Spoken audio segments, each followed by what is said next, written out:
Hello प्यारे बच्चों, welcome back to रेस्पेयर classes. तो बच्चे लास्ट लेक्चर में हमने बात करी थी फाइलम प्लेटीहेल्मिन्थेस की। तो लास्ट लेक्चर तक अगर आप देखेंगे हमने बात करी है फाइलम पॉरिफेरा, सिलेंट्रेटा, प्लेटीहेल्मिन्थेस। तो बच्चे आज हम उसी लेक्चर सीरीज को आगे बढ़ाते हुए एक और फाइलम की बात करते हैं, वन ऑफ द इंटरेस्टिंग फाइलास, तो जिसका नाम है बच्चे फाइलम एस्केहेल्मिन्थेस। तो बच्चों रेगुलरली जैसे हम बात करते हैं कि हर फाइलम का जो भी नाम होता है वो एक उसके पिक्यूलियर कैरेक्टर के ऊपर होता है। तो बात करेंगे बच्चे उसी बैकड्रॉप में फाइलम एस्केहेल्मिन्थेस की। तो जब हम वर्ड एस्केहेल्मिन्थेस को देखते हैं तो बच्चों आप देखिएगा वर्ड एस्केहेल्मिन्थेस डिराइव हुआ है एस्कॉस से। एस्कॉस का मतलब होता है sac like, it means sac like, and helminths, helminths का मतलब हुआ बच्चे वर्म्स, हेलमिन्थ्स का मतलब हुआ वर्म्स। तो इसका मतलब हुआ जब हम फाइलम एस्केहेल्मिन्थेस की बात करते हैं तो इनकी जो बॉडी होती है, तो मैं लिखूंगा बच्चे their body appears circular, their body appears circular in cross section, in cross section, their body appears circular in cross section, hence commonly known as, hence commonly known as। तो बच्चे इनकी जो बॉडी होती है वो क्रॉस सेक्शन में कैसी दिखती है, वो क्रॉस सेक्शन में सर्कुलर दिखती है, तो इसलिए इनको कॉमनली बोला जाता है बच्चों round worms. They are commonly known as round worms. बात समझ आ रही ना? तो यहां पे अगर आप देखेंगे, लेट अस सपोज मैं बच्चे एक एस्केहेल्मिन्थेस को बनाना चाहूंगा, मान के चलते हैं बच्चे मैंने इस एस्केहेल्मिन्थेस को ऐसे बनाया है। तो अगर हम इस एस्केहेल्मिन्थेस को देखेंगे तो बच्चों लेट अस सपोज मैं इसको बीच में ऐसे कट कर रहा हूं, मैंने इसको बीच में ऐसे काटा है। तो जब आप इसकी बारी को देखेंगे तो बच्चों आपकी इसकी बारी कुछ ऐसी दिखेगी, ये बारी ऐसी दिखेगी। तो जो इनकी बारी होगी क्रॉस सेक्शन में बच्चों वो बारी आपको दिखेगी सर्कुलर, ये बारी आपको ऐसी दिखेगी। ध्यान से सुनिएगा। तो इस बारी को जब आपने बच्चे इस सर्कुलर बारी को आपने जो क्रॉस सेक्शन में सर्कुलर दिख रही है ऐसे काटा, तो जब आप इस बारी को ऐसे देखेंगे तो बच्चे आपको ये बिल्कुल क्रॉस सेक्शन में सर्कुलर दिखेगा। तो इसीलिए बच्चे आपने इनको कॉमनली क्या बोला है, they are commonly known as round worms because their body appears round in the cross section. Cross section means ये राउंड वर्म ऐसा था, अब आपने इसको ऐसे काटा है, तो जब आप इसको ऐसे देखेंगे क्रॉस सेक्शन में इसका क्रॉस सेक्शन सर्कुलर या राउंड होगा। तो इसलिए बच्चे इनको कॉमनली क्या नाम दिया जाता है, they are commonly known as round worms. Clear बच्चों? नंबर नेक्स्ट, जब हैबिटेट की बात करेंगे तो इनका जो हैबिटेट होता है फाइलम एस्केहेल्मिन्थेस का, बच्चों वो हैबिटेट क्या क्या होता है? नंबर वन सर वो एक्वेटिक होता है, इनका हैबिटेट एक्वेटिक होता है। नंबर नेक्स्ट वो टेरेस्ट्रियल होता है, वो होता है टेरेस्ट्रियल। जब हम टेरेस्ट्रियल की इंटर्न बात करते हैं तो बच्चों टेरेस्ट्रियल इंटर्न आपको दो टाइप का मिलेगा। In terrestrial they are of two types. तो टेरेस्ट्रियल एस्केहेल्मिन्थेस दो टाइप के हो सकते हैं, या तो ये बच्चे होंगे फ्री लिविंग, या तो ये होंगे फ्री लिविंग, या बच्चे ये होंगे पैरासाइटिक।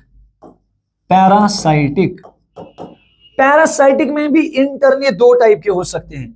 अगर ये पैरासिटिक था तो प्लांट, या बच्चे ये पैरासाइटिक तो एनिमल्स हो सकते हैं। तो मैं लिखूंगा पैरासिटिक फॉर्म जो होती है वो इंटर्न दो टाइप की होती है। एक को लिखूंगा मैं पैरासाइटिक टू प्लांट्स, दूसरे को लिखता हूं मैं बच्चों they can be parasitic to animals, parasitic to animals. अगर एग्जाम्पल की बात करेंगे बच्चे यहां पे, अगर एग्जाम्पल की बात करेंगे तो बच्चों हमारे 12th सिलेबस में एक चैप्टर आता है एप्लीकेशंस ऑफ बायोटेक्नोलॉजी।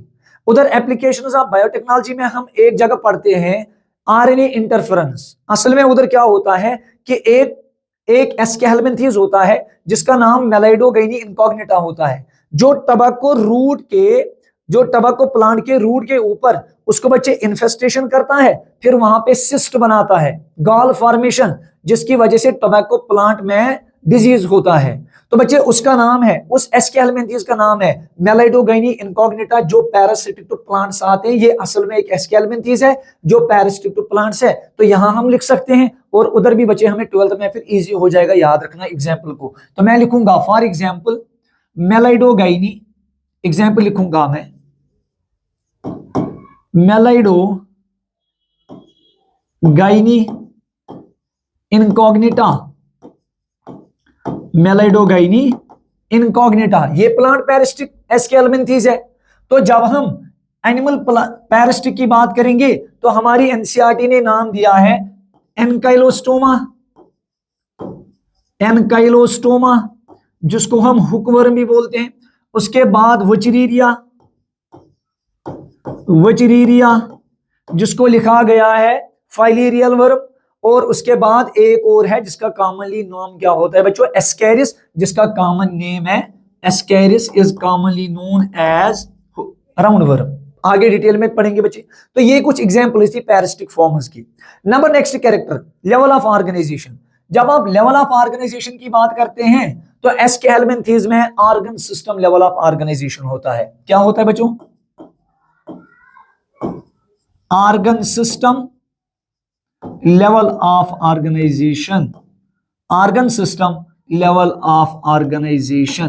प्लस बच्चों ये डिप्लोब्लास्टिक होते हैं कि triploblastic, sir these are triploblastic animals, these are triploblastic animals.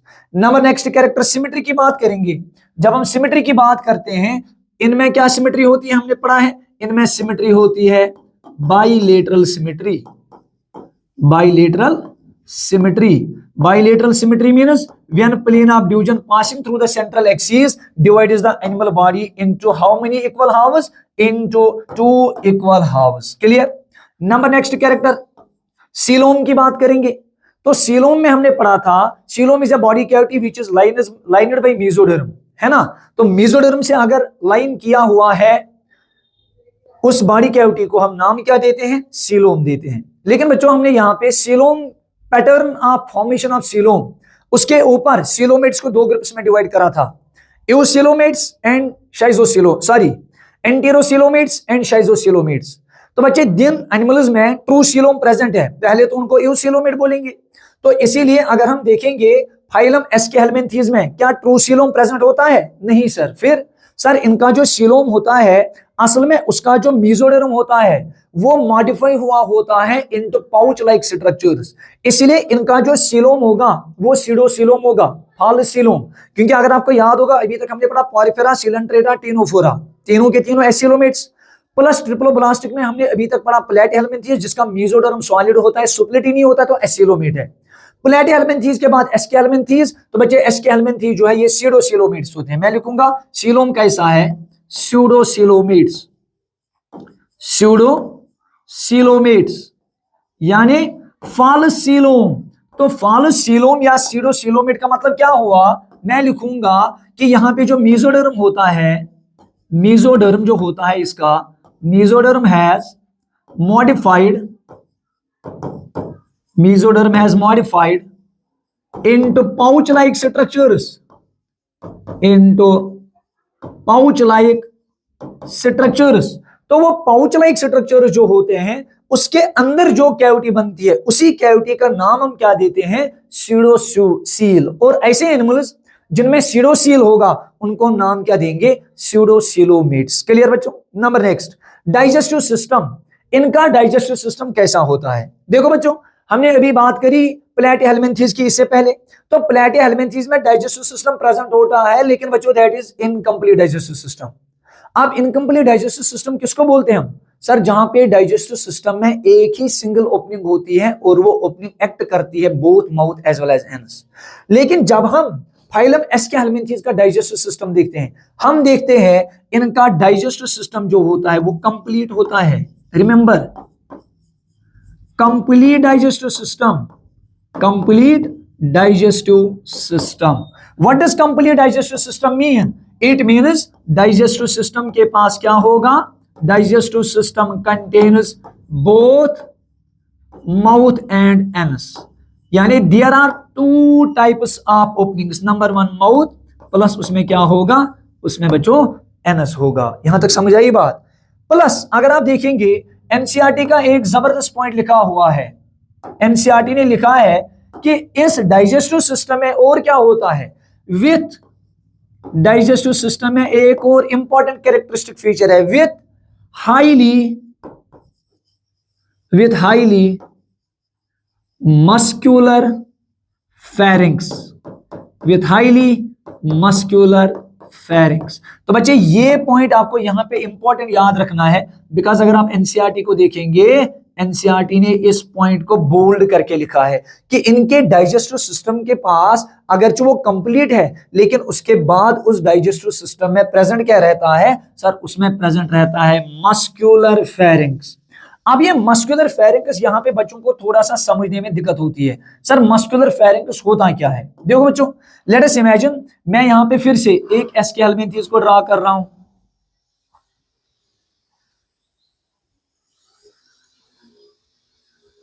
देखो ये मैंने एक एसके हेलमिंथेस को ड्रा किया. जब आप इस एसके हेलमिंथेस को देखेंगे, आपको दिखने को मिलेगा बच्चे, यहां पे एक सेकंड आप देखिएगा, ये आप देख सकते हैं इस एसके हेलमिंथेस की बॉडी के अंदर आपको इस तरीके का स्ट्रक्चर दिखने को मिलेगा.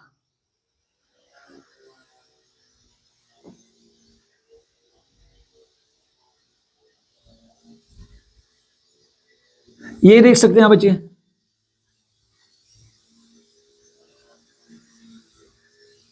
ये इस तरीके से इसका डाइजेस्टिव सिस्टम होता है. तो यहां अगर आप देखेंगे, ये वाला पार्ट जो है ये एक्ट करेगा माउथ, और ये वाली ओपनिंग जो है, इस वाली ओपनिंग, ये एक्ट करेगा एज एनस. तो हो गया कंप्लीट डाइजेस्टिव सिस्टम. लेकिन उसके बाद इसमें इंपॉर्टेंट चीज क्या होती है, इसमें आपको दिखने को मिलेगा एक मस्कुलर फेरिंक्स, ये वाला स्ट्रक्चर इस तरीके से, दिस वन. ये गोल सा स्ट्रक्चर जो आपको दिख रहा है, यही असल में मस्कुलर फेरिंक्स है. This is muscular pharynx. तो अगर आप इस स्ट्रक्चर को देखेंगे, ये मस्कुलर फेरिंक्स होगा, जो कैरेक्टरिस्टिक फीचर रहता है किसके डाइजेस्टिव सिस्टम में, एसके हेलमिंथेस के डाइजेस्टिव सिस्टम में. समझ आ रही ना बच्चे बात? नंबर नेक्स्ट, उसके बाद moving to the excretion, another character. इनमें एक्सक्रीशन कैसे होता है? तो हमारी एनसीईआरटी लिखती है कि इनमें जो एक्सक्रीशन होता है, एक्सक्रीशन आकर्स बाय किसके थ्रू हो जाती है सर? इनमें एक्सक्रीशन होती है बाय एक्सक्रीटरी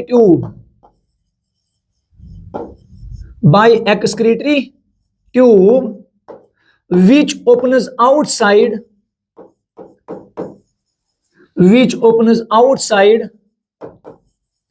via, वो किसके थ्रू ओपन होगा सर? वो ओपन होगा which opens outside via excretory pore.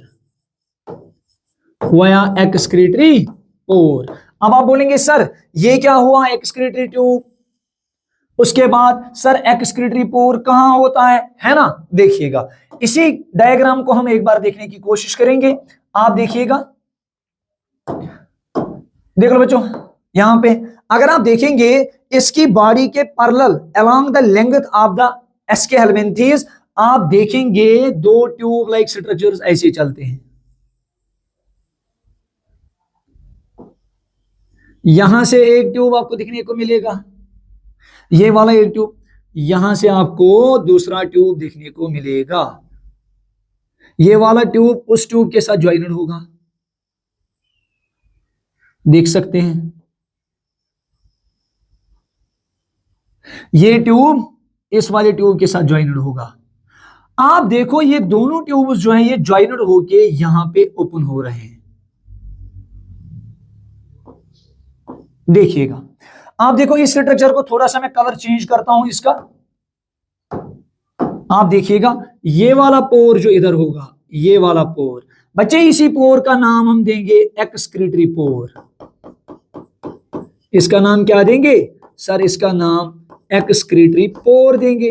तो इसका मतलब हुआ अगर आप इस एस्के हेलमिंथेस की बॉडी को देखेंगे, डाइजेस्टिव सिस्टम कंप्लीट होगा, जिसमें एक ओपनिंग माउथ होगी, दूसरी ओपनिंग एनस होगी, तो कंप्लीट डाइजेस्टिव सिस्टम। उसके बाद इस डाइजेस्टिव सिस्टम में प्रेजेंट रहता है मस्कुलर फेरिंक्स। वो आप देख सकते हैं कि बकल कैविटी के बाद, माउथ के बाद आपको एक मस्कुलर फेरिंक्स दिखने को मिलेगा। उसके बाद एक्सक्रीशन कैसे होती है? एक्सक्रीशन एक्सक्रीटरी ट्यूब से होती है। ये आप देख सकते हैं ब्लू कलर में, ये दो ट्यूब्स बन गए आपस में इंटरकनेक्टेड, जिनका नाम है एक्सक्रीटरी ट्यूब। और ये एक्सक्रीटरी ट्यूब बाहर ओपन हो जाता है सराउंडिंग में, और एक्सक्रीटरी मटेरियल, वेस्ट मटेरियल को बाहर कर देता है, और जिसका नाम हम क्या देते हैं? एक्सक्रीटरी पोर। तो इस तरीके से इनमें जो डाइजेस्टिव सिस्टम होता है कंप्लीट होता है, और एक्सक्रीशन एक्सक्रीटरी ट्यूब के थ्रू हो जाती है। क्लियर बच्चों? Moving to the number next point, that is reproduction. जब हम रिप्रोडक्शन की बात करते हैं, इनमें आप देखिएगा, इनमें जब रिप्रोडक्शन की बात होती है तो इनमें जो सेक्सेस होते हैं वो सेपरेट होते हैं। Sexes are separate, sexes are separate. अगर आप देखेंगे, अभी तक हम पढ़ रहे थे, जब भी सेक्सेस की बात होती थी बाकी फाइलाज में, उधर हम पढ़ते थे सेक्सेस आर नॉट सेपरेट, तो हमने उसको एचएमबी कंडीशन दिया था नाम, हर्माफ्रोडाइट, मोनोइशियस, बाइसेक्सुअल। लेकिन जब सेक्सेस सेपरेट होते हैं तो उस कंडीशन को हमने एक ट्रिक के थ्रू याद किया था, जिसको हमने बोला था डीयू। डीयू मानिएगा, दिल्ली यूनिवर्सिटी याद करके रखिएगा, डीयू। तो डीयू किसको रिप्रेजेंट करेगा बच्चे? D means dioecious, D means dioecious, D किसको रिप्रेजेंट करेगा? डायोइशियस, है ना? दैट मीनस जब सेक्सेस अलग अलग होंगे, यू मीनस यूनिसेक्सुअल, यूनिसेक्सुअल मीनस जब एक इंडिविजुअल के पास एक ही सेक्स होगा, एक ही सेक्स होगा, मतलब मेल या फीमेल होगा, तो इस कंडीशन को हम नाम क्या देंगे? सेपरेट सेक्स कंडीशन को, इसको नाम देंगे D U. D U means dioecious are unisexual. अब अगर सेक्सेस अलग अलग है, that means male and female will be separated. तो इसका मतलब हुआ कि अगर सेक्सेस सेपरेटेड है तो मैं लिखूंगा बच्चे मेल एंड फीमेल जो होगा, मेल एंड फीमेल जो होगा are distinct, are externally distinct. उसका मतलब क्या हुआ? Are externally distinct. मैं ऐसे समझाता हूं, अगर हम बच्चों मेल्स ह्यूमन्स की बात करेंगे, आप ह्यूमन का मेल और फीमेल उठा के देखो तो सेक्सेस सेपरेट हैं। कौन सी कंडीशन? DU condition. अगर सेक्सेस सेपरेट हैं तो बच्चों एकदम मेल ह्यूमन फीमेल ह्यूमन से एकदम डिफरेंशिएट होता है बाहर से, यानी कुछ कैरेक्टर्स के ऊपर, मेल्स और फीमेल्स में ऐसे कैरेक्टर्स होते हैं जो उनको सेक्सुअली डिस्टिंक्ट बनाते हैं एक दूसरे से। तो इसीलिए हम लिखते हैं male and female are externally distinct. ये बाहर से ही क्या दिखते हैं? अलग अलग दिखते हैं। कैसे? देखिएगा, तो मैं लिखूंगा जो फीमेल होती है, फीमेल जो होती है, नंबर नेक्स्ट कैरेक्टर कैसे? मैंने लिखा females are generally, females are generally larger in size, larger in size than males, than males। Number one character. अगर आप एनसीईआरटी की डायग्राम भी देखेंगे, ये फीमेल है, आप देख सकते हैं बच्चे, दिस इज द फीमेल। ये वाला जो है इट इज फीमेल, है ना? ये फीमेल है। और अगर आप इसको देखेंगे, ये वाला क्या है सर? ये वाला मेल है। आप देखो बच्चे, फीमेल मेल से बड़ी है, तो पहला ही कैरेक्टर बाहर से ही दिख रहा है, बड़ा दिख रहा है फीमेल, छोटा दिख रहा है मेल, तो हम कहेंगे ये क्या है बच्चों? फीमेल बड़ी है। एक कैरेक्टर। नंबर नेक्स्ट कैरेक्टर, अगर आप देखेंगे कौन सा कैरेक्टर है जो इनको अलग अलग एक दूसरे से बनाता है, डिस्टिंक्ट बनाता है, तो यहां पे आपको दिखने को मिलेगा बच्चों, मेल्स जो होते हैं, males are generally, males are generally curved, curved on ventral side, on ventral side. अब आप बोलेंगे सर ये क्या हुआ? क्या बच्चों आपको ये मेल दिख रहा है? अगर आप इसका टेल वाला रीजन देखेंगे, ये ऐसे कर्व्ड है ना? आप ऐसे समझो, मैं समझाता हूं क्या है, ध्यान से सुनिएगा। फिर से बच्चों एक डायग्राम के थ्रू हम समझाना चाहेंगे। देखिएगा, मान के चलते हैं मैं फिर से इस मेल को बना रहा हूं, मैं एक मेल को बना रहा हूं, ये मान लीजिएगा आप, दिस इज आवर मेल। ये कौन सा है सर? ये मेल एस्के हेलमिंथेस है। बच्चों जब आप मेल एस्के हेलमिंथेस को देखते हैं, आपको टेल रीजन पे, ये मान लीजिएगा टेल रीजन, इसके टेल रीजन पे आपको ऐसी दो चीजें दिखने को मिलेगी। इनको नाम दिया जाता है स्पिक्यूल्स। क्या नाम दिया जाता है? स्पिक्यूल्स। बच्चे स्पिक्यूल्स ड्यूरिंग सेक्सुअल इंटरकोर्स मदद करता है टू होल्ड द फीमेल। किसमें मदद करता है? Hold the female, hold the female. दूसरा किसमें काम करता है? It guides sperms. ये सुपर्म को गाइड करता है इनटू द वेजना पार्ट और vulva part of the female. वो बच्चे अलग कहानी है, उधर हमने जाना ही नहीं है। तो मेरा कहने का मतलब है, अब ये मेल का जो टेल रीजन है, due to the presence of these heavy spicules, ये मान लीजिएगा ये एक मेल है, हमने कहा मेल के टेल पे एक प्रेजेंट रहता है ऐसा स्पिक्यूल। बच्चों उस स्पिक्यूल की वजह से वो हैवी होता है, हैवी होने की वजह से इसका टेल रीजन ऐसे बेंड होता है वेंट्रली, क्योंकि ये डार्सल साइड हुआ ऊपर साइड, नीचे वाला साइड हुआ वेंट्रल साइड। तो बच्चे वेंट्रली जब उसको अगर हम एक वेट लटका देते हैं यहाँ पे, तो बच्चे ये खुद ब खुद ऐसे बेंड होगा। तो जिसकी वजह से स्पिक्यूल्स की वजह से ये मेल का टेल एंड रीजन ऐसे सी शेप्ड वेंट्रली कर्व हो जाता है। इसलिए जब आप मेल्स को देखेंगे तो मेल का जो टेल रीजन होता है, मैं लिखूंगा यहाँ पे मेल का जो कौन सा रीजन होता है? Tail region. तो मैं लिखूंगा इसको ये वाला, मेल का जो टेल रीजन होता है ये वेंट्रली कर्व्ड होता है। क्या होता है? कर्व्ड। किसकी वजह से? Due to the presence of spicules. किन की वजह से? Due to the presence of spicules. तो इसलिए मैंने लिखा males are generally curved on ventral side. तो आगे कंटिन्यू करेंगे उसको, ऑन वेंट्रली साइड। किसकी वजह से? ड्यू टू, किन की वजह से? Due to spicules, due to spicules. तो इस तरीके से अगर आप मेल और फीमेल को दूर से ही देखना चाहेंगे, आप देखेंगे बड़ा कौन सा है? फीमेल, तो आप बोलोगे बड़ा फीमेल दिख रहा है।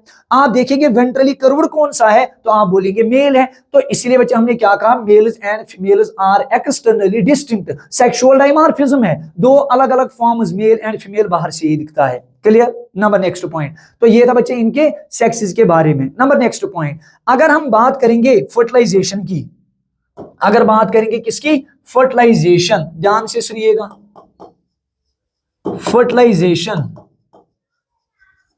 तो सेक्सुअल रिप्रोडक्शन होता है, तो फर्टिलाइजेशन इनमें क्या होगा बच्चों? फर्टिलाइजेशन इंटरनल फर्टिलाइजेशन होगी। नंबर नेक्स्ट पॉइंट, फर्टिलाइजेशन के बाद एज यूजुअल हम हर किसी फाइलम में पढ़ते हैं कि डेवलपमेंट कैसा है, डेवलपमेंट कैसा है। तो बच्चों इनमें डेवलपमेंट दो तरीके का हो सकता है, या तो डेवलपमेंट डायरेक्ट होगा, या तो डेवलपमेंट क्या होगा? डायरेक्ट। बच्चे अब आपको पता है डायरेक्ट डेवलपमेंट का मतलब होता है जब जाइगोट बनता है, जाइगोट डायरेक्टली कन्वर्ट होता है अडल्ट में without passing through any larval stage. It means direct development में लार्वल स्टेज नहीं होगा। दूसरा केस डायरेक्ट, इनमें ये डेवलपमेंट जो है वो इनडायरेक्ट हो सकता है। तो इनडायरेक्ट डेवलपमेंट में क्या होगा? इनडायरेक्ट डेवलपमेंट में दिखने को मिलेगा लार्वल स्टेज। मैं लिखूंगा इनडायरेक्ट डेवलपमेंट वाया किसके थ्रू? लार्वल स्टेजेस के थ्रू, लार्वल स्टेजेस के थ्रू। तो यहां पे अगर आप देखेंगे आपको दिखने को मिलेगा बच्चों L1 लार्वा वो कन्वर्ट होता है L2 लार्वा में, वो कन्वर्ट होता है L3 लार्वा में, और L3 लार्वा कन्वर्ट किसमें होता है? अडल्ट में। इस तरीके से इनका डेवलपमेंट हो जाता है। आर यू गेटिंग बच्चों? बात समझ आ रही है? नंबर लास्ट एग्जांपल की बात करेंगे। तो जब हम बात करते हैं एनसीईआरटी ने, अगर आप एग्जांपल्स में देखेंगे 3 एग्जांपल्स को एनसीईआरटी ने दिया है। Number 1 Ascaris, number 1 is Ascaris. Ascaris का कॉमन नेम जो होता है वो लिखा गया है round worm, round worm. Ascaris is commonly known as round worm. Number 2 अगर आप देखेंगे वचरीरिया, वचरीरिया मैंने पहले ही ऊपर लिखा था एग्जांपल में, पहली स्लाइड में वचरीरिया। तो वचरीरिया को कॉमनली बोला जाता है फाइलेरियल वर्म, फाइलेरियल वर्म। तो ये वचरीरिया भी बच्चे हमारे 12th वाले सिलेबस में एक जगह पे आती है डिजीज वाले पोर्शन में। और जहां पे वचरीरिया या फाइलेरियल वर्म एक डिजीज करती है जिसका नाम है फाइलेरिएसिस, फाइलेरिएसिस। क्या नाम है बच्चों डिजीज का? फाइलेरिएसिस। तो filariasis is commonly known as elephantiasis, it is commonly known as elephantiasis, जहां पे जब आप देखेंगे कि ये फाइलेरियल वर्म जब बॉडी के अंदर जाता है, ये लेग्स के नोड्स में जमा होता है और वहां पे स्वेलिंग करता है लेग्स की, जिसको हम फाइलेरियल डिजीज बोलते हैं और कॉमनली नोन एज फाइलेरियासिस और एलिफेंटियासिस। जहां पे जो हमारी लिम्ब होती है, लेग होती है, वो बहुत मोटी हो जाती है, जिसको हम एलिफेंटियासिस बोलते हैं। नंबर थर्ड एस्केरियासिस, वुचिरीरिया, और अगर आप तीसरा एग्जांपल देखेंगे that is known as Ancylostoma, hookworm, commonly known as hookworm. तो नंबर थर्ड एग्जांपल्स में आएगा एनकाइलोस्टोमा, एनकाइलोस्टोमा। एनकाइलोस्टोमा को कॉमनली लिखा गया है commonly known as hookworm, commonly known as hookworm. तो इस तरीके से बच्चों कुल मिला के ये हमारे फाइलम एस्केहेलमिन्थीज के बारे में कुछ चीजें थी। तो जहां पे हमने पहले पढ़ा कि हमारा जो एस्केहेलमिन्थीज है, इनको कॉमनली बोला जाता है राउंड वर्म्स, क्योंकि बच्चे क्रॉस सेक्शन जब हम उनका काटते हैं, जब हम इसके क्रॉस सेक्शन को देखेंगे तो क्रॉस सेक्शन में इनकी बॉडी हमें सर्कुलर दिखेगी, राउंड दिखेगी, इसलिए इनको कॉमनली क्या बोला जाता है, राउंड वर्म। हैबिटेट की बात करी, हमने देखा ये एक्वेटिक हो सकते हैं, ये टेरिस्ट्रियल हो सकते हैं। टेरिस्ट्रियल में या तो ये फ्री लिविंग होंगे या तो ये पैरासाइटिक होंगे।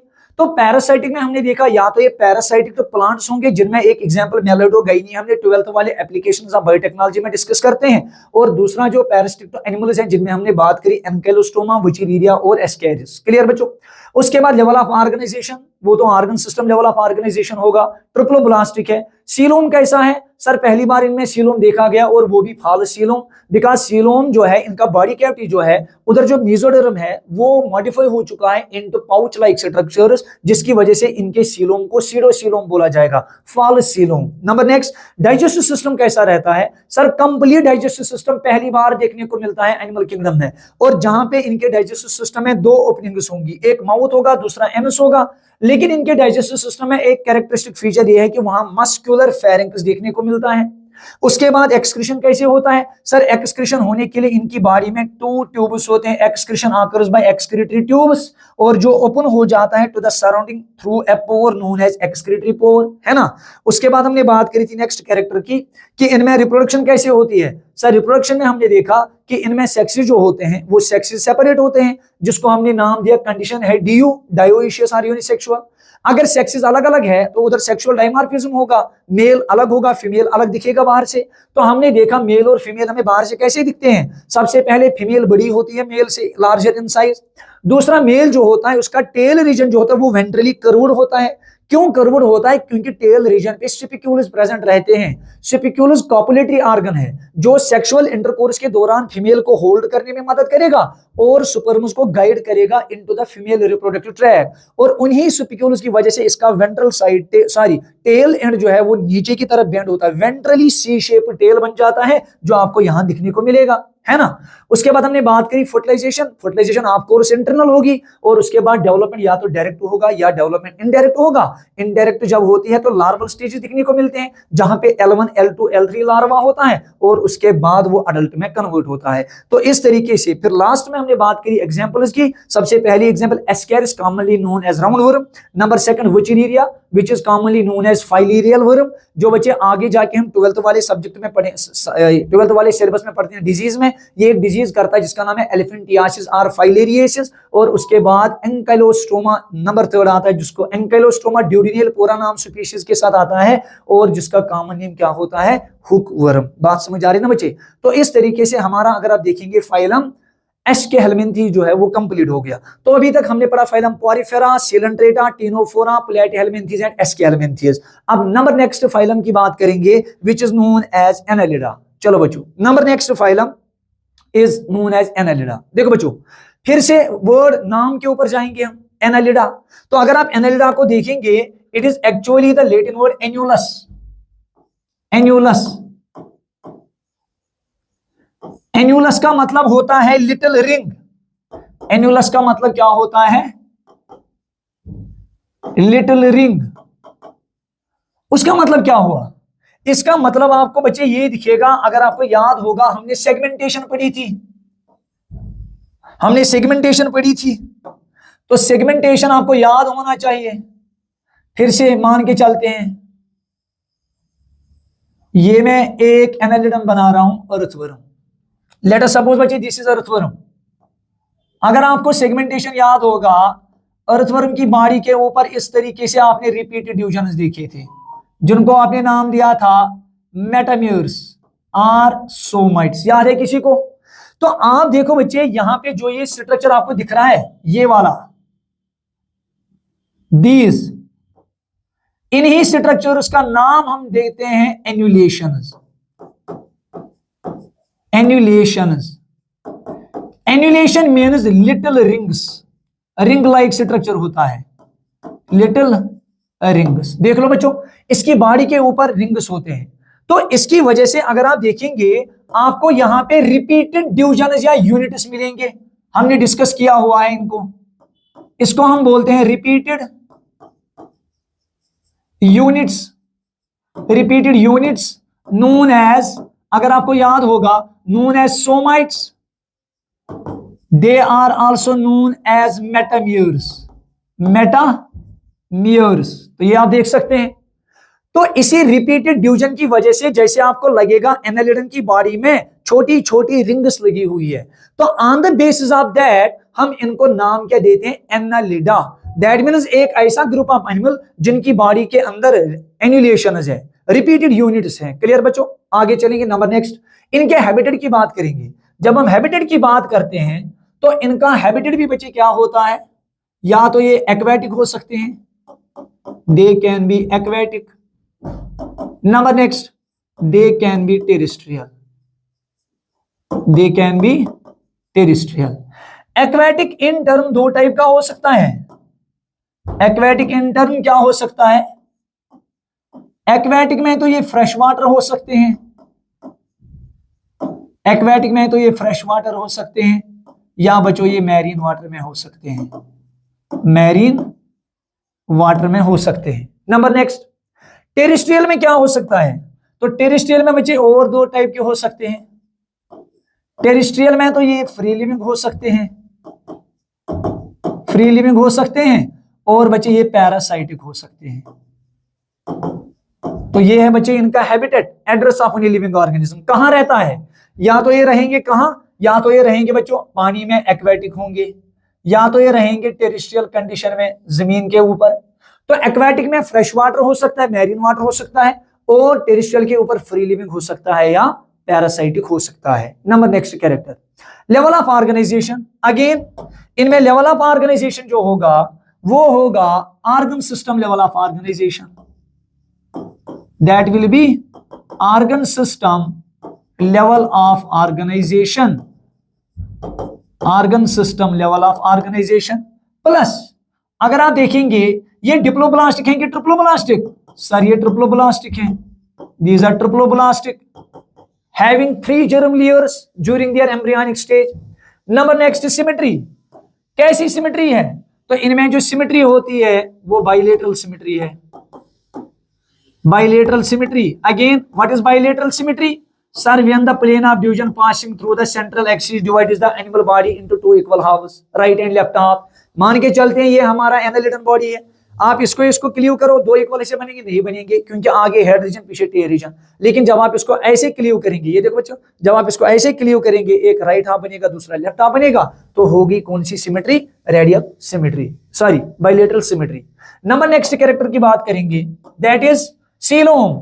शाबाश। अब देखिएगा, हमने अभी बात करी एस्केलमेंथीज की, सीडोसीलोम।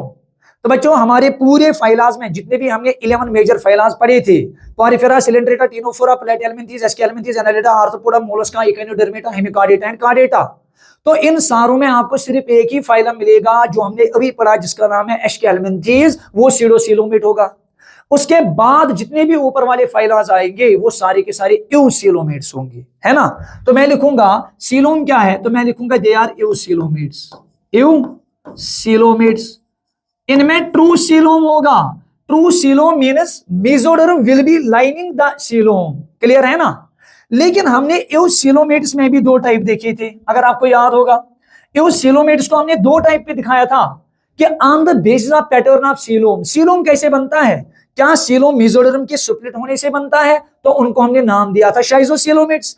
क्या coelom by out pocketing of the embryonic gut से बनता है? तो हमने उसको नाम दिया था एंटेरोसीलोमेट्स। लेकिन जब हम Annelida, Arthropoda, Mollusca, Annelida, Arthropoda, Mollusca की बात करते हैं, इन तीनों में सीलोम बनता है बाय द सुप्लिटिंग ऑफ मेसोडर्म। तो इसलिए अगर सीलोम मेसोडर्म के सुप्लिट होने से बनता है तो फिर हम उनको शाइजोसीलोमेट बोलेंगे। इसलिए मैं लिखूंगा ट्रू सीलोमेट, यूसीलोमेट। बट सीलोम कैसे बनता है? सर सीलोम बनता है बाय द सुप्लिटिंग ऑफ मेसोडर्म, इसलिए लिखूंगा मैं शाइजोसीलोमेट्स, शाइजोसीलोमेट। तो शाइजोसीलोमेट का मतलब क्या हुआ? मैं लिखूंगा coelom formed by, coelom is formed by splitting of, coelom is formed by splitting of mesoderm, mesoderm. तो ये बच्चे आप यहां पे याद रखेंगे, शाबाश।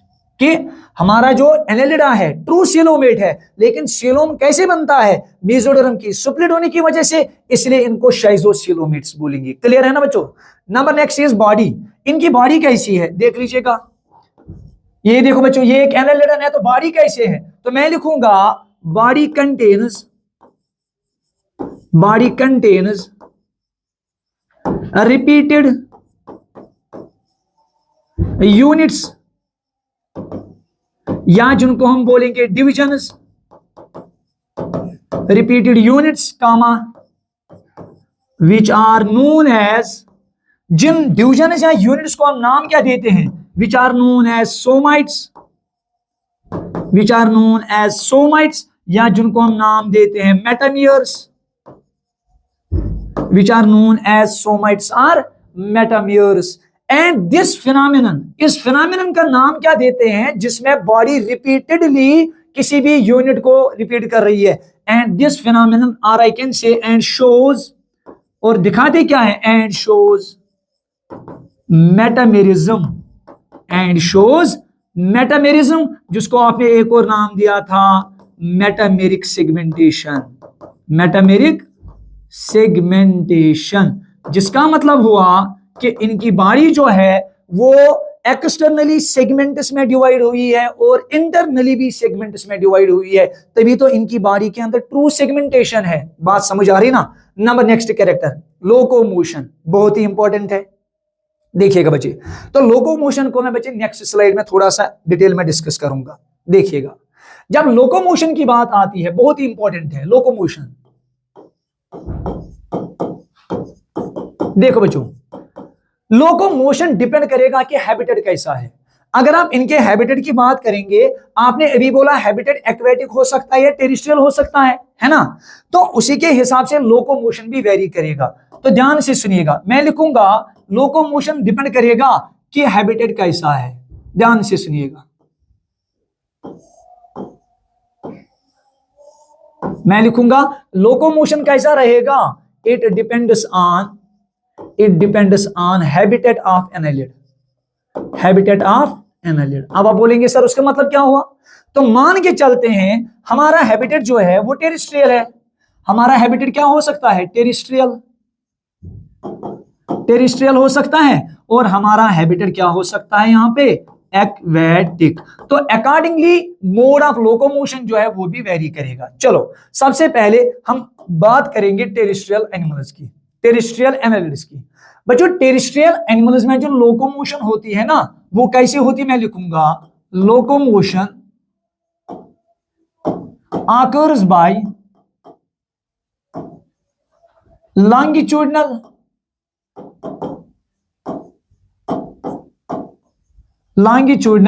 and circular muscles, यहां तक समझ आई बच्चे बात? टेरिस्ट्रियल कंडीशन में लोकोमोशन हो जाएगी लॉन्गिट्यूडनल एंड सर्कुलर मसल्स। अब आप बोलेंगे सर वो कैसे होगा? तो चलिएगा फिर से बच्चे मान के चलते हैं हम इस एनालिडन की बॉडी को ऐसे काटते हैं और एक सेगमेंट निकालते हैं। समझेगा बच्चे? क्योंकि आपने बोला ना रिपीटेड डिवीजन्स है, तो मानो बच्चों एक सेगमेंट को हम उठा के वहां पे डिस्कस करेंगे लोकोमोशन होती कैसी है। तो ये मैं उसका एक सेगमेंट बना रहा हूं, ध्यान से सुनिएगा। Let us imagine this is the one segment, ये एक सेगमेंट है ना? तो क्रॉस सेक्शन में दिखेगा कैसा? सर क्रॉस सेक्शन में तो ये सेगमेंट सर्कुलर होगा, तो यही होगा ना, ये एक सेगमेंट है, मेटामियर, सोमाइट, यूनिट, रिपीटेड यूनिट। तो इस सोमाइट या यूनिट के अंदर आपको दो टाइप ऑफ मसल्स दिखने को मिलेगी। नंबर वन, एक मसल ऐसी होगी जो सर्कुलर होगी, circular muscles, these are circular muscles, these are circular muscles, ये सर्कुलर मसल्स दिखने को मिलेगी। चलो मानो बच्चों ये एक सोमाइट है, सेगमेंट है हमारी बॉडी, इस एनिमल की बॉडी का। इस बॉडी के अंदर गोल गोल सर्कुलर मसल्स होंगी आपको ऐसे पूरी बॉडी के। ये है बच्चे एक सर्कुलर मसल, दूसरा, तीसरा, चौथा। तो बनाइए मैंने कौन सी मसल्स, इनको मैं लिखूंगा यहां पे, these are circular muscles. Number next, इसमें एक और मसल होती है जिसको हम नाम देंगे लॉन्गिट्यूडनल मसल्स। इनमें लॉन्गिट्यूडनल मसल्स होती है, तो these are longitudinal muscles, these are longitudinal muscles. तो चलो बच्चों अब हम देखेंगे कि कैसे इनमें क्या होता है। इनमें बच्चों हम देखेंगे कि कैसे मैकेनिज्म आप जो क्या नाम है इसका, लोकोमोशन, वो कैसे होता है। चलो देखिएगा, हमने बात करी कि इनकी बॉडी के अंदर दो टाइप्स ऑफ मसल्स होती है। नंबर वन आपने बोला सर सर्कुलर मसल होती है, सर्कुलर मसल्स होती है। नंबर सेकंड आपने बोला लॉन्गिट्यूडनल मसल्स होती है, लॉन्गिट्यूडनल मसल्स होती है। चलो देखिएगा मैकेनिज्म आप लोकोमोशन कैसा है, ध्यान से सुनिएगा बच्चे। When these circular muscles contract, जब इनमें क्या हो जाता है, कंट्रैक्शन हो जाता है। अब ऐसे समझो, ये लॉन्गिट्यूडनल मसल ऐसे है, ये है, ये लॉन्गिट्यूडनल मसल ऐसे है। जब इस लॉन्गिट्यूडनल मसल में कंट्रैक्शन होगा तो बच्चे जो कंट्रैक्शन होगा तो डायमीटर कम होगा। इट मींस एनालिडन की बॉडी में जब कंट्रैक्शन सर्कुलर मसल में होगा तो इस तरीके से डायमीटर कम होगा। क्या मैं बोल सकता हूं सर्कुलर मसल में जब डायमीटर कम होगा तो जो ये एनालिडन की बॉडी है ये थिन हो जाएगी, ऑफ कोर्स, है ना। तो मैं लिखूंगा जब सर्कुलर मसल्स में कंट्रैक्शन होगा उसकी वजह से क्या होगा सर, उसकी वजह से क्या होगा कि जो बॉडी होगी एनालिडन की बॉडी, जो या ऐसे लिखूंगा मैं पहले, डायमीटर कम होगा, कंट्रैक्शन से डायमीटर कम होगा, डायमीटर डिक्रीजेस। तो डायमीटर के डिक्रीज होने के बाद उसमें क्या हो जाएगा कि जो एनालिडन बॉडी होगी, जो एनालिडन बॉडी होगी वो क्या हो जाएगी सर, एनालिडन बॉडी थिन हो जाएगी, समझिएगा। तो बॉडी क्या हो गई, थिन। नंबर नेक्स्ट पॉइंट, अगर हम बात करेंगे लॉन्गिट्यूडनल मसल की, तो सबसे पहला पॉइंट लॉन्गिट्यूडनल मसल में बच्चे they are present under circular muscles, present under circular muscles. ये सर्कुलर मसल्स के नीचे प्रेजेंट होती है। फिर क्या होगा, अगर इनमें कंट्रैक्शन हो गई, अगर इन मसल्स में कंट्रैक्शन हो गई, अगर इनमें क्या हो गया बच्चों, कंट्रैक्शन हो गया, तो क्या होगा, ध्यान से सुनो। अब आप इमेजिन करो ये लॉन्गिट्यूडनल मसल है, ये बच्चों अब लॉन्गिट्यूडनल मसल है। जब लॉन्गिट्यूडनल मसल कंट्रैक्ट करेगी, ये इतना बड़ा था, जब कंट्रैक्शन होगा तो लॉन्गिट्यूडनल मसल जो सोमाइट है या जो हमारा एक सेगमेंट है वो डिक्रीज हो जाएगा लेंथ में। तो जिसकी वजह से लेंथ ऑफ द बॉडी क्या हो जाएगी, एनालिडन की बॉडी की लेंथ डिक्रीज हो जाएगी। तो मैं लिखूंगा बच्चे उससे क्या होगा सर, उससे क्या होगा कि उससे बॉडी जो होती है, बॉडी लेंथ जो है सर, बॉडी लेंथ क्या हो जाएगी सर, डिक्रीज हो जाएगी। तो कुल मिला के जब आप इन दोनों मैकेनिज्म्स को देखेंगे ये एकदम ऑपरेट हो जाते हैं। यानी आप देखो बच्चे ये एक एनालिडन है, ये एट ए टाइम ऐसे कर रहा है, कंट्रैक्शन इन सर्कुलर मसल और कंट्रैक्शन इन लॉन्गिट्यूडनल मसल, जिसकी वजह से आप एक एनालिडन को देखोगे ये जमीन के ऊपर ऐसे चलता रहता है। इसके बॉडी के अंदर जो ये मसल्स होती है, कंट्रैक्शन रिलैक्सेशन हो जाता है और ये आगे आगे इस तरीके से चलता है। और दोनों का आउटकम क्या होगा सर, दोनों के मिलने से लोकोमोशन हो जाएगा, लोकोमोशन हो जाएगा। तो इस तरीके से लोकोमोशन किस केस में हो जाता है सर, ये हुआ लोकोमोशन इन केस ऑफ, शाबाश, टेरेस्ट्रियल एनालिडा। बात समझ आ रही है बच्चों। Number next case is aquatic. अब अगर एक्वेटिक है तो बच्चों एक्वेटिक में कैसे होगा सर, एक्वेटिक वाले केस में अलग तरीके से होगा, देख लीजिएगा कैसे होगा। एनसीईआरटी हमारी लिखती है, एक एग्जाम्पल देती है हमारी एनसीईआरटी निरीज की। तो मैं डायग्राम को थोड़ा सा बनाना चाहूंगा और उसके बाद में पूरा डिटेल में यहां पे आ जाऊंगा कैसे हो जाता है। अगर आप एनसीईआरटी की डायग्राम को देखेंगे ना, तो हमारी एनसीईआरटी निरीज को इस तरीके से बना रही है। मैं रफली बना रहा हूं बच्चे इस वक्त, ये देख सकते हैं आप। तो ये हमारी एनसीईआरटी ने निरीज को बनाया है। चलिएगा, उसके बाद बच्चों आप देखिएगा,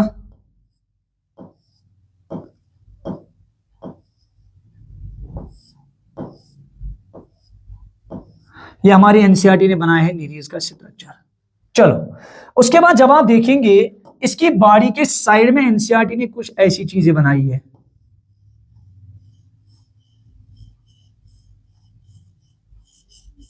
ये देख सकते हैं आप। तो एनसीईआरटी ने इन चीजों को इस तरीके से बनाया हुआ है। और उसके बाद आप देखेंगे ये सॉलिड होते हैं। तो बच्चों अब मैं एक दो को सॉलिड बना रहा हूं ऐसे समझाने के लिए। तो ये वाला स्ट्रक्चर जो है ये एक एक्वेटिक एनालिड का स्ट्रक्चर है। यानी हमारे एक्वेटिक एनालिड जो होते हैं उनकी बॉडी में कुछ चीजें ऐसी होती है। देख लो बच्चों, ये हमारी एनसीईआरटी ने दिया है, मैं यहां दिखा भी दूंगा डायग्राम में। ये देख सकते बच्चे आप, ये निरीज है, एनसीईआरटी ने बनाया, एक्वेटिक एनालिड है। तो इसी को मैं यहां पे थोड़ा सा दिखाने की कोशिश कर रहा हूं, देख लो। उसके बाद आपको स्ट्रक्चर जो है वो कुछ इस तरह से मिलेंगे। यहां ये स्ट्रक्चर्स होते हैं, ये स्ट्रक्चर ऐसा मिलेगा।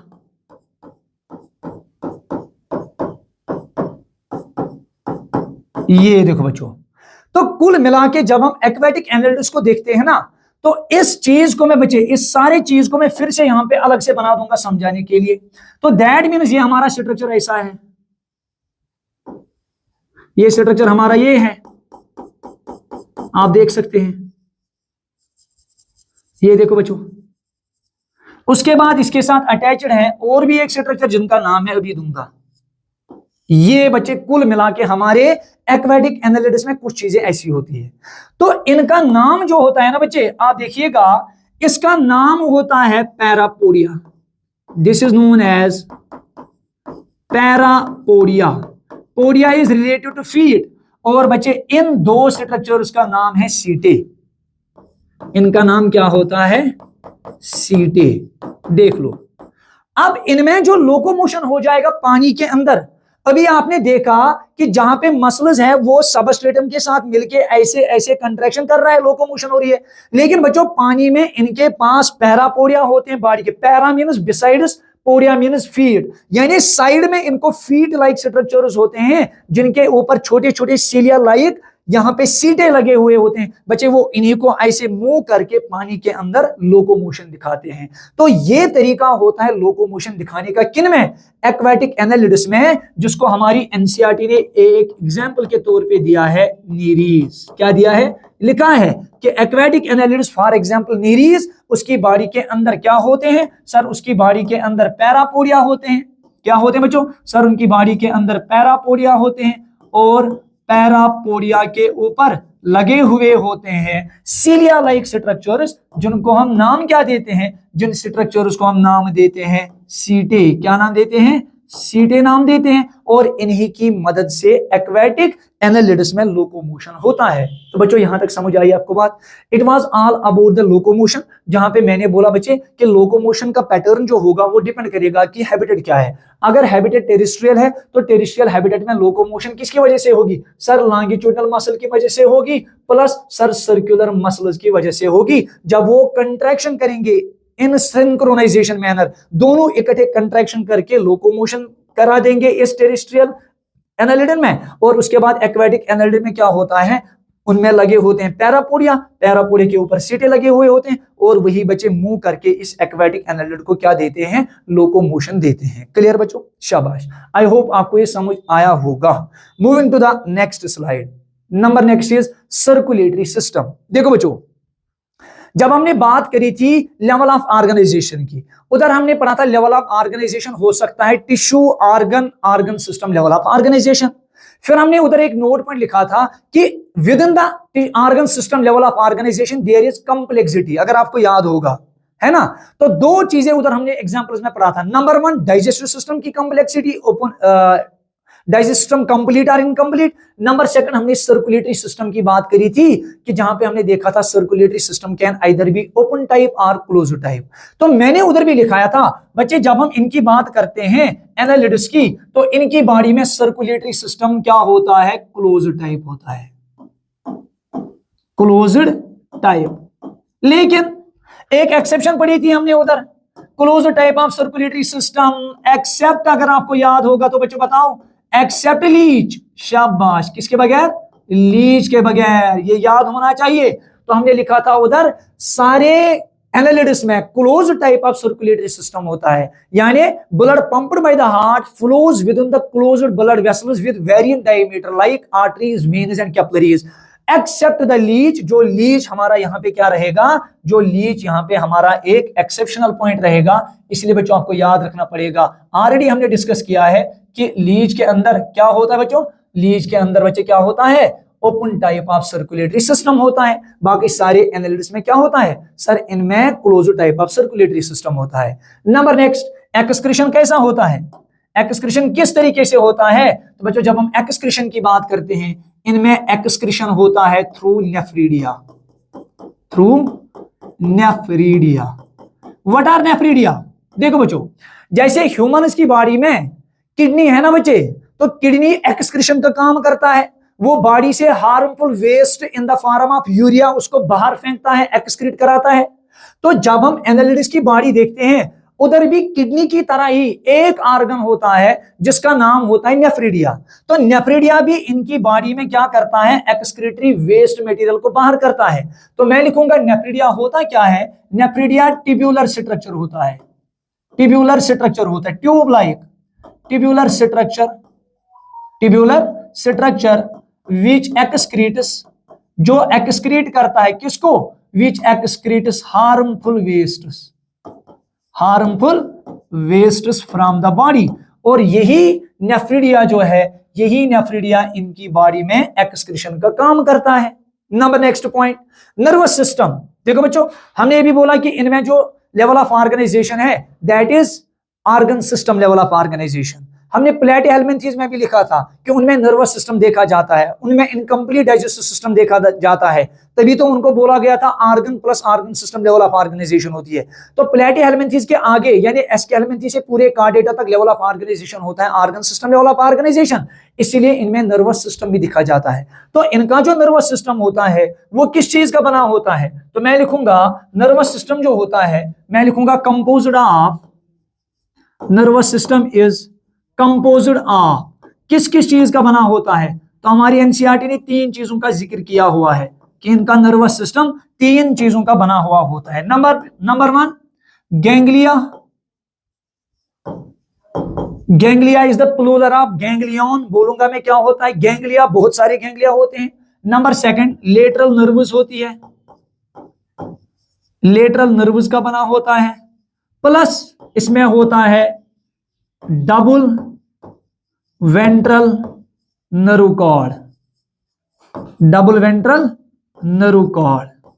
ये जो डबल वेंट्रल नर्व है बच्चे, इसको आप आज से ही जहन में रखेंगे, याद रखिएगा। जब हम कार्डेटा पे पहुंचेंगे, मैंने इधर क्या लिखा कि इनका जो नर्व होता है वो कैसा होता है, शाबाश, पूछूंगा मैं उस दिन उधर। तो इनका नर्व होता है, एक तो डबल होता है, दूसरा वो वेंट्रल होता है। वेंट्रल का मतलब अगर हम अपनी बॉडी को उस वक्त देखेंगे कार्डेट्स में, हमारी बॉडी को अगर आप ऐसे बेंड करेंगे, ये डार्सल हुआ, ये वेंट्रल हुआ, है ना।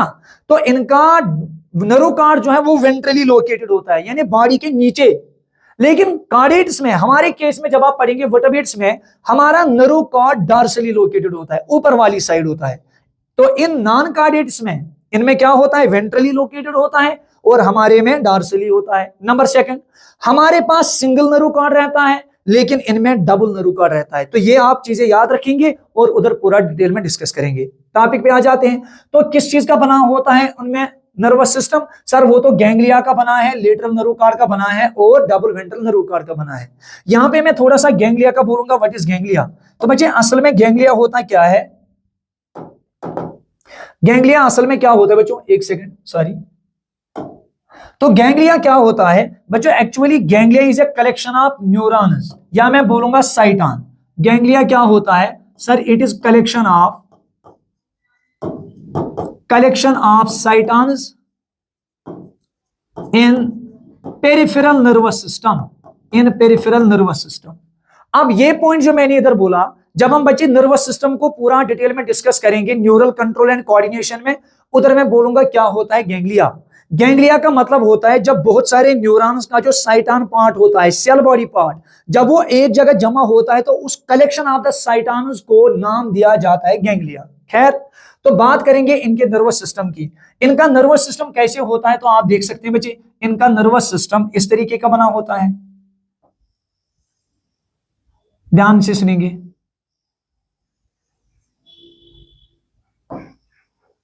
इनका नर्वस सिस्टम जो होता है बच्चों, किस किस चीज का बना होता है सर, प्योर गैंग्लिया, ये आप देख सकते हैं, ये हो गया वन पेयर ऑफ गैंग्लिया, ये हो गया second pair of ganglia.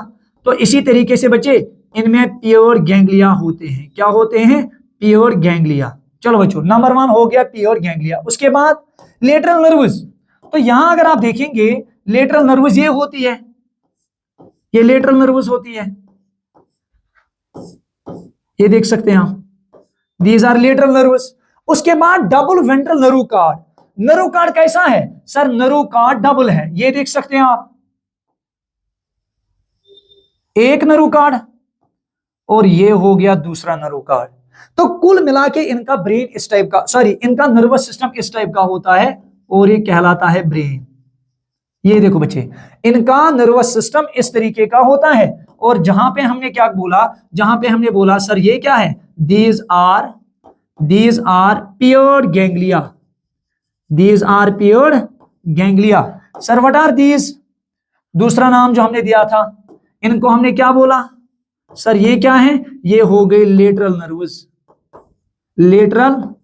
Nervous या कनेक्टिव्स भी बोला जाता है उनको। और उसके बाद ये वाला क्या है सर, ये है प्योर गैंग्लिया, सॉरी ये है pure ventral nerve cord, pure ventral nerve cord. तो कुल मिला के ये हुआ nervous system in case of these annelids. किसका बना होता है सर, नर्वस सिस्टम बना होता है प्योर गैंग्लिया का। ये देख सकते हैं गैंग्लिया प्योर में है, जो आपको ग्रीन कलर के दिख रहे हैं। उसके बाद लेटरल नर्व्स होती है जो अराइज होती है इन्हीं गैंग्लिया से। और उसके बाद डबल वेंट्रल नर्व कार्ड, जो मैंने आपको बोला बच्चे, अभी भी याद रखिएगा कि इन वर्टेब्रेट्स में जो ये होता है नर्व कार्ड, वो एक तो वेंट्रल होता है, दूसरा डबल होता है। हमारे केस में कॉर्डेट्स में या वर्टेब्रेट्स में एक तो सिंगल होता है, दूसरा वो डार्सल होता है, जो हम वहां पे डिस्कस करेंगे। Clear, it was all about nervous system. Number next, moving to the reproduction. चलो बच्चों, रिप्रोडक्शन की बात करेंगे। तो अगेन जब हम रिप्रोडक्शन की बात करते हैं ना बच्चे, तो इनमें जो सेक्सेस होते हैं, सेक्सेस क्या होंगे, यहां पे लिखूंगा मैं, सेक्सेस क्या होंगे। तो बच्चों सेक्सेस यहां पे दो कंडीशंस हो सकती है, दो कंडीशंस, या तो सेक्सेस सेपरेट होंगे, या तो सेक्सेस क्या होंगे, सेपरेट होंगे। सेक्सेस हो सकते हैं सेपरेट, या सेक्सेस हो सकते हैं नॉट सेपरेटेड, सेपरेटेड हो सकते हैं, सेपरेट सेक्सेस, या बच्चों सेक्सेस नॉट सेपरेटेड हो सकते हैं। जब सेक्सेस सेपरेट ना हो तो याद करो बच्चे, सॉरी जब सेक्सेस सेपरेट हो तो उस कंडीशन को हमने क्या दिया था नाम सर, उस कंडीशन को हमने नाम दिया था DU. DU means dioecious unisexual. जब सेक्सेस सेपरेट नहीं होंगे उस कंडीशन को हमने नाम दिया था एचएमबी, हर्माफ्रोडाइट, मोनोइशियस और बाइसेक्सुअल। अब एनसीईआरटी लिखती है सेक्सेस सेपरेट किसमें होते हैं, डीयू कंडीशन किसमें होती है सर, डीयू कंडीशन नीरीज में होती है। डीयू कंडीशन किसमें दिखने को मिलता है, मिसाल के तौर पर नीरीज को लिखा गया है, नीरीज में जो हमने अभी बनाया ये वाला डायग्राम, सर नीरीज में दिखने को मिलता है, सेक्सेस सेपरेट होते हैं। अब सेक्सेस सेपरेट किसमें नहीं होते हैं, तो एनसीईआरटी ने एग्जांपल दी है, एक तो इसने अर्थवर्म को दिया है, अर्थवर्म। नंबर नेक्स्ट किसमें दिया गया है, लीच में दिया गया है। And number next is leech. तो बच्चे ये किसका है, ये हो गया केस रिप्रोडक्शन का। यहां तक समझ आया बच्चों। लास्ट वाली बात हमारी एनसीईआरटी करती है एग्जाम्पल्स की। तो एग्जाम्पल्स की अगर आप देखेंगे, नंबर 1 एग्जाम्पल में आएगा हमारा फेरिटेमा। फेरिटेमा एक स्पीशीज होती है जिसका नाम है फेरिटेमा पोस्ट्यूमा, लेकिन हम यहाँ पे जीनस तक बच्चे कन्फाइनेड रहेंगे। Pheretima means earthworm, means earthworm. Even earthworm is commonly known as farmer's friend. क्यों? क्योंकि बच्चे ये फर्टिलाइजेशन में बहुत काम करती है। Pheretima commonly known as earthworm.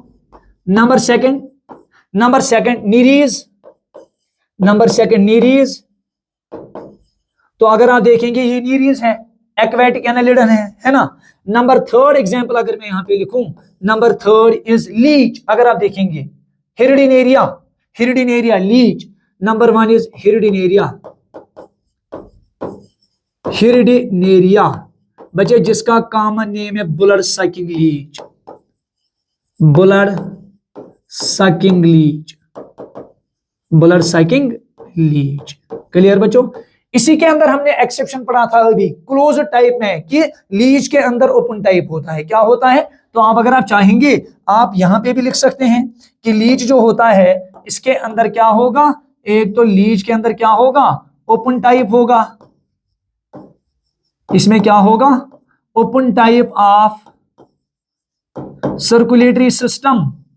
Number next point यहां पे मैं एक्स्ट्रा लिखने जा रहा हूं, हिरडिनेरिया जिसका मैंने नाम लिखा ब्लड सकिंग लीच। बच्चे इसकी बॉडी के अंदर होता है एक एंटीकोगुलेंट, याद रखिएगा एंटीकोगुलेंट, एंटीकोगुलेंट। बच्चों एंटीकोगुलेंट जैसे हमारे ब्लड के अंदर होता है जो हेपेरिन एंटीकोगुलेंट जो हमारे बॉडी के ब्लड को जमने नहीं देता है, तो इसी तरीके से इनके इस सैलिवा के अंदर या इसकी बॉडी के अंदर एक एंटीकोगुलेंट होता है जिसका नाम होता है हिरुडिन, हिरुडिन।